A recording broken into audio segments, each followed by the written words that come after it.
शिक्षकों के ट्रांसफर और पोस्टिंग के लिए जो सरकार ने तबादला नीति लेकर आई है, उसके बाद से सियासी घमासान मचा हुआ है। हाईकोर्ट में कई याचिका दायर हो गई है और कहा जा रहा है कि इस पर विराम लगेगा। और शिक्षा मंत्री और एसीएस के बीच भी मनमुटाव की खबर है, ये हम आपको लगातार बता रहे हैं। लेकिन हमने आपको ये भी बताया था कि इसमें सुधार के संकेत नीतीश कुमार ने दे दिए हैं। लेकिन एक बार फिर डॉक्टर एस सिद्धार्थ अपने स्टैंड पर कायम हो गए हैं और इसमें सुधार नहीं हो सकती है, ऐसा भी कहा जा रहा है। जी नमस्कार, मैं हूं विपुल कुमार और आप देख रहे हैं सूर्य विहार डिजिटल न्यूज। अब हम बिहार के शिक्षकों से, अभिभावकों से, बच्चों से, बिहार के तमाम लोगों से और देश में रहकर हमारे चैनल को देखने वाले हर दर्शकों से मेरा विनम्र अपील है कि आप हमारी खबरों को लगातार देख रहे हैं, लाखों की संख्या में देख रहे हैं। रोज़ाना जो वीडियो का रीच है वो करीब अब 2 लाख हो चुका है। लेकिन ऐसे अभी भी 65% लोग हैं जो हमारे चैनल से नहीं जुड़े हैं, लेकिन वीडियोज़ ज़रूर देख रहे हैं। वैसे सभी लोगों से मेरा विनम्र अपील है कि आप YouTube पर हमारे चैनल सूर्य विहार को सब्सक्राइब कर लें, बेल आइकन को दबा लें। इससे ये होगा कि हमारी खबर सबसे पहले आप तक पहुंचेगी, हर खबर से अपडेट रहेंगे। दूसरी बात कि इसमें कोई आपको शुल्क नहीं लग रहा है, कोई मेहनत नहीं पड़ रहा है। लेकिन अगर कोई आपके लिए आवाज़ उठा रहा है, समाज के लिए आवाज़ उठा रहा है, तो आपका भी हक बनता है उस व्यक्ति को मदद करने के लिए, उस संस्थान को मदद करना। अब खबर हम विस्तार से बताने जा रहे हैं। स्कूलों की कायाकल्प और स्कूलों में क्वालिटी एजुकेशन के लिए सरकार जो है वो प्रतिबद्ध है। सरकार का कहना है, डॉक्टर एस सिद्धार्थ का कहना है कि हम क्वालिटी एजुकेशन से किसी भी सूरत में समझौता नहीं करेंगे। हम बच्चों को स्कूल में देखना चाहते हैं, शिक्षकों को स्कूल में देखना चाहते हैं और इसके लिए ज़रूरी है शिक्षकों का ट्रांसफ़र। हालांकि एस सिद्धार्थ हाल ही में एक निजी चैनल पर इंटरव्यू देते हुए उन्होंने कहा था कि हम बहुत खुश हैं कि अब हमारे शिक्षक स्कूल में मौजूद रह रहे हैं, बस बच्चों की संख्या कम है। तो क्या अब सवाल ये उठ रहा है कि जो तबादला नीति लेकर आए हैं और ये तबादला नीति सबसे ज़्यादा जो विशिष्ट शिक्षकों को प्रभावित कर रहा है, क्या ऐसा करने से बच्चों की संख्या स्कूलों में बढ़ जाएगी? जब शिक्षक स्कूल में ही हैं तो फिर बच्चों की संख्या बढ़ाने के लिए क्या ट्रांसफ़र और पोस्टिंग जरूरी है? बीपीएससी शिक्षकों के लिए ट्रांसफ़र ये हो सकता है, लेकिन विशिष्ट शिक्षकों के लिए जो सक्षमता पास हैं उनके लिए ये कोई ट्रांसफ़र नहीं है, उनकी नई नौकरी है और उनके लिए ये पोस्टिंग है। तो क्या ये पोस्टिंग से और बीपीएससी शिक्षकों के ट्रांसफ़र से क्या ये बच्चों की संख्या बढ़ जाएगी? बीपीएससी शिक्षकों को या कुछ नियमित शिक्षकों को इससे थोड़ा फ़ायदा हो सकता है, बहुत फ़ायदा किसी को नहीं होगा। लेकिन विशिष्ट शिक्षकों को तो बिल्कुल फ़ायदा नहीं होगा। अगर 2-4% अगर हो जाए तो गलत नहीं होगा।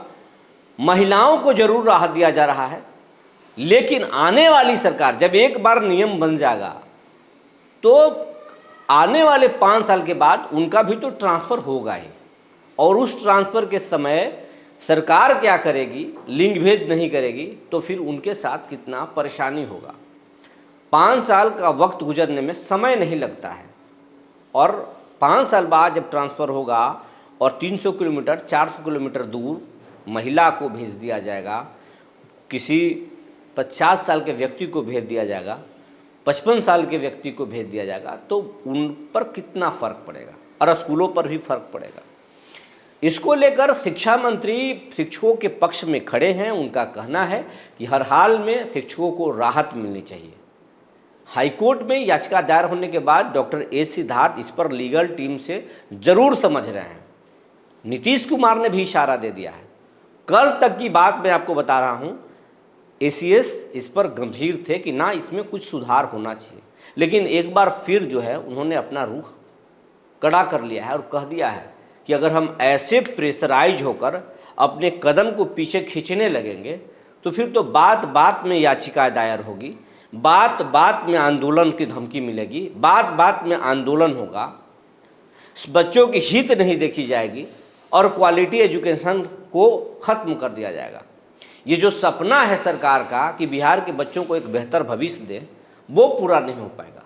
इसीलिए हम 10 अनुमंडल और 10 ऑप्शन के 10 अनुमंडल के जो ऑप्शन है उस पर हम कायम रहेंगे।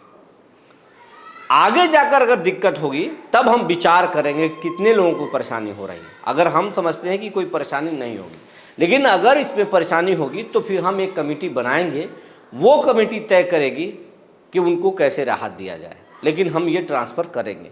तो ताज़ा खबर ये है कि डॉक्टर ए सिद्धार्थ अपने स्टैंड पर कायम हो चुके हैं और वो नीतीश कुमार से फिर से बात करेंगे, समझाने की कोशिश करेंगे।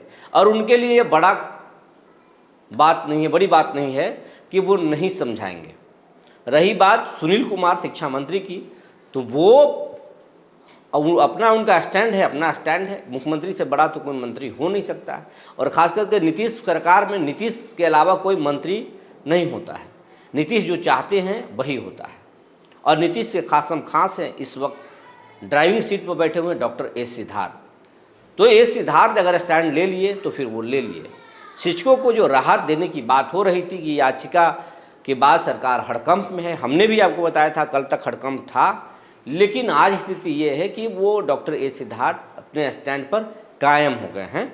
और हालांकि उनकी टीम उनको समझाने की कोशिश कर रही है, लेकिन वो कह रहे कि हम देख लेंगे, कोर्ट में जो होगा हम उसको सलट लेंगे, हम बात कर लेंगे।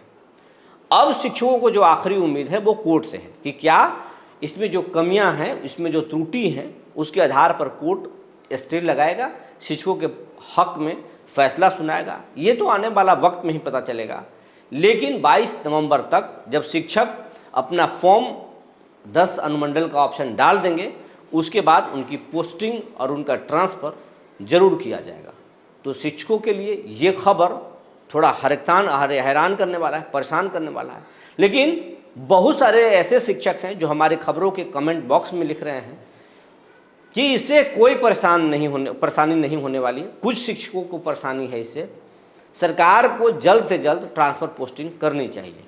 तो शिक्षकों में भी अलग अलग राय है, लेकिन आपको हम बता दें कई शिक्षक नेताओं से हमारी लगातार बात हो रही है इस मुद्दे पर। शीतकालीन सत्र में दिसंबर महीने तक शिक्षक एक बड़ा आंदोलन पटना में करेंगे, जिसमें कई संगठन भाग लेंगे और सरकार से फिर वार्ता होगी।